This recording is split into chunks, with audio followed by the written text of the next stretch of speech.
Okay, so I want to take a few minutes here to demo the QuickTouch software, how it works.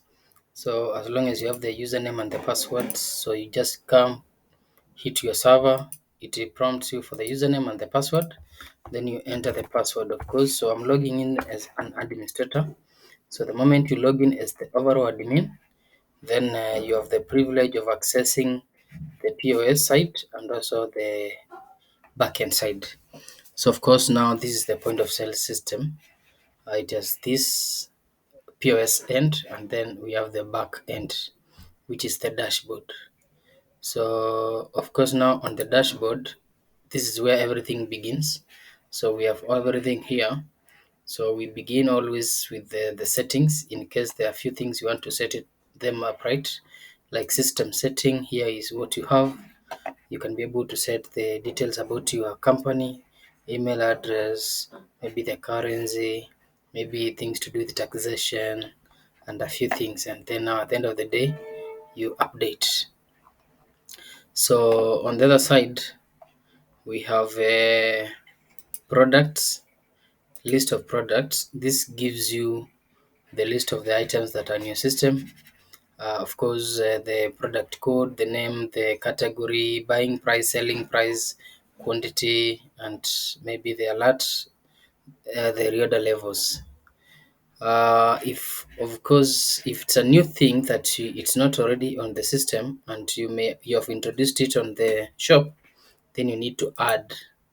So you click add, then you, of course, this can be standard or it can be combo. Combo means a mix or rather combination of two or more products to create one. Like for example, you can have sugar and tea leaves, creating a combo of maybe something, or maybe you can have a combination of unga and maybe cooking oil. That's a combo. But if it's a standard product, then you can just say standard. If it's a service, of course, then this remains to be service. Then now the product, like now I can just have test product. Uh, the code, if it exists, you can scan. If it you don't have a scanner, you can just click this button here. The system generates some random code for you. But if you have a barcode scanner, then you just need to scan the code, the product, and then of course the code gets generated here. After that, you pick the category. Of course, we are going by the things that have an asterisk. These ones, these are the most important. So category, we can pick now. Like let me see, beverages. Units, you can have a few units. Remember, these units are coming from the system setting. So when you are in settings and the units, you are able to create that. Even the categories themselves, you can be able to achieve that as well. You can still be able to do that. So we were at the units. Of course, you pick the units. Then now the buying price. Let me say 20 bob, and then the selling price. Let me say 100. And then of course these are the most important thing. If you have the images, you can have them. The alert quantities, that is the reorder levels. You can as well set other details. Then you say add. So we have created a product. This product is called test product. If I make a search here, test product, here it is. Of course, now the quantity is 0. So the next thing is to anytime you buy these products, or when you get some new supplies from the supplier, you just come to purchase, then you say add purchase, and at this point you set the supplier name. If it's an existing supplier, you say what is the supplier name. If this supplier is new, you can create at this point. You just fill the most important details, then you say add supplier. Then from there you start searching the products that these suppliers supplied. Of course, you can have these, how many of them, like let me say 20 pieces, and another product in case the supplier is also supplying another thing. And then you also say how many pieces. Once you're done, submit. So that is a list of your purchases. You can be able to get it from here. If I click this, for example, I'm able to see exactly what purchase I did.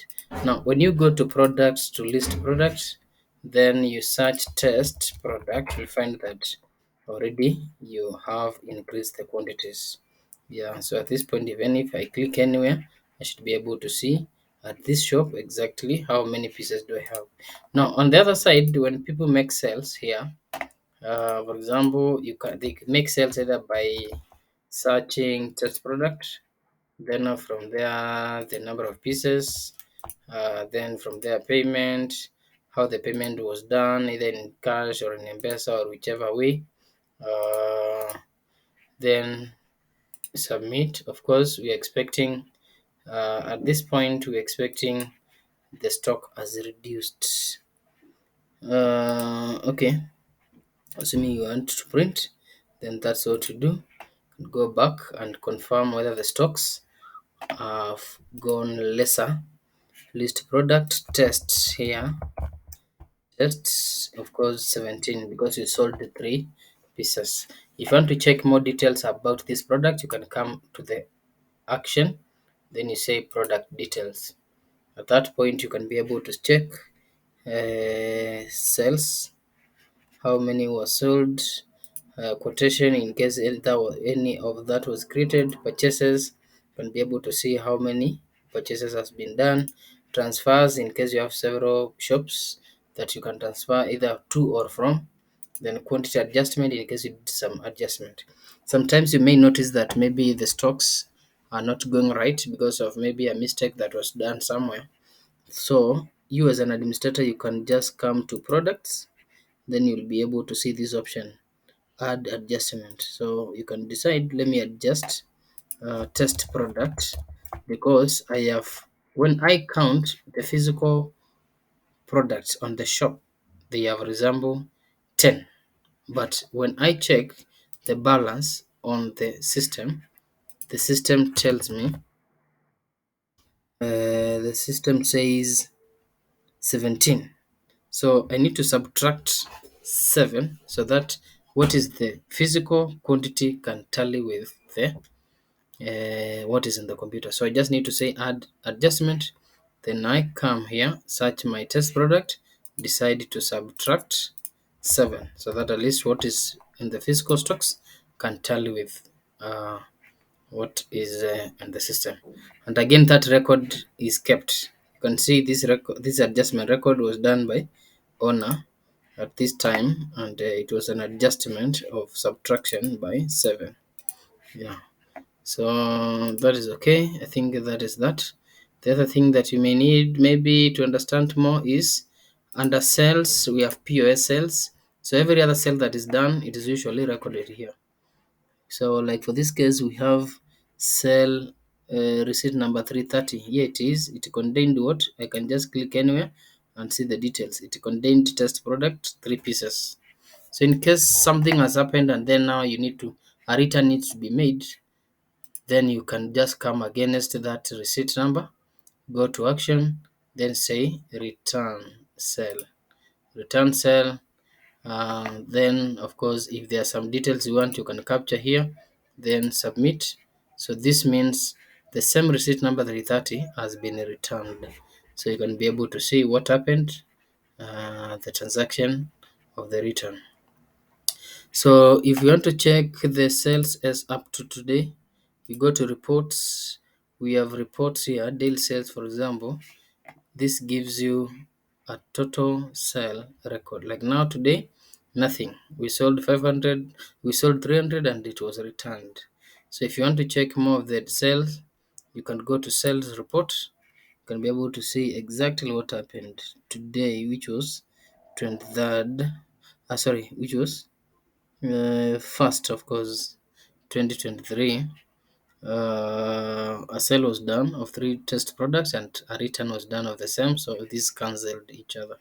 If you want to check details reports about monthly reports, you can come here and say monthly sales. This now again keeps track of every other that was done in every other month. Like I can be able to revert back and see last year, July, August, September, blah blah blah, what sales were made down here. The other thing that may be of importance is maybe product report.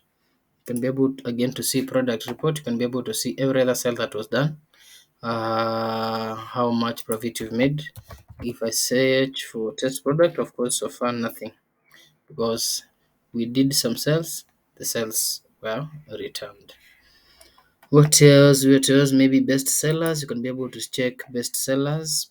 What exactly is going well? What you need to stock much. You can also check staff report. You can be able to see if you have several people who are making sales. You can be able to see how each person is faring by just saying view report against every other staff. You can see like now in this last month how this person made sales in every other day. Monthly sales, how much has he generated per month? Staff report, how much, what exact products he has been doing the sales against, purchases in case he has been doing, and every other report you can see from that side. Now, about payments report, again, you can be able to filter your payments by mode. Like you can just click here and decide I only want payments done through till from a certain period. Let me say from last month, from November 1st to November 30th. I'm interested on only sales done via M-Pesa. Then, of course, you'll get that record from here. Okay, so that is a summary of an overview of the POS. So you can try that and then let me know in case you are stuck. Thank you.